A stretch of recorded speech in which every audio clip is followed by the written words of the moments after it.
সিলেট উপশহর ওয়াকুয়েত fast food and juice item নিয়ে নতুন একটা রেস্টুরেন্ট চালু হয়েছে।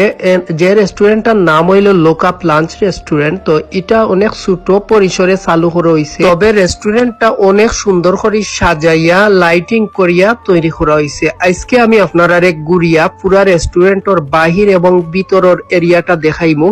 তো সব লগে তা হৌকা ভিডিওটা শেষ পর্যন্ত দেখৌকা। তো প্রথমে যে সাইডটা দেখাইলাম এটা হইলো ওয়াকওয়ে, আর উপশহরের যে ওয়াকওয়ের সাইডটা তারা খুব সুন্দর করিয়া ইকানো ছাতা এবং লাইটিং দিয়া সাজাইয়া রাখছেন। তো এই সাইডটা হইলো লক আপ এরিয়া, ইকান ছবি তোলার লাগি তারা একটা এরিয়া তৈরি করে রাখছেন জাস্ট। আর এই এরিয়ার দাঁড়াইয়া অনেকে কিন্তু ইকানো ছবি তুলেন এবং ভিডিও করেন।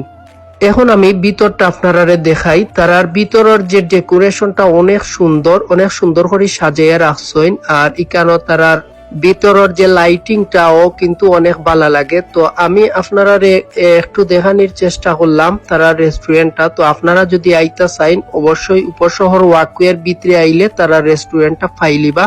তো আজকের ভিডিওটা আমি ও পর্যন্ত দেখাইলাম। কিলা লাগলো কমেন্ট করবা, কমেন্ট করিয়া জানাইবা। যদি ভালো লাগিয়া থাকে অবশ্যই লাইক কমেন্ট দিবা, আর ভিডিওটা বেশি বেশি করে শেয়ার দিবা। আর আমি তারার খাবারের মেনুটাও দেখাই নিলাম, আপনারা আইয়া তারার খাবারগুলা ট্রাই করতে পারবা।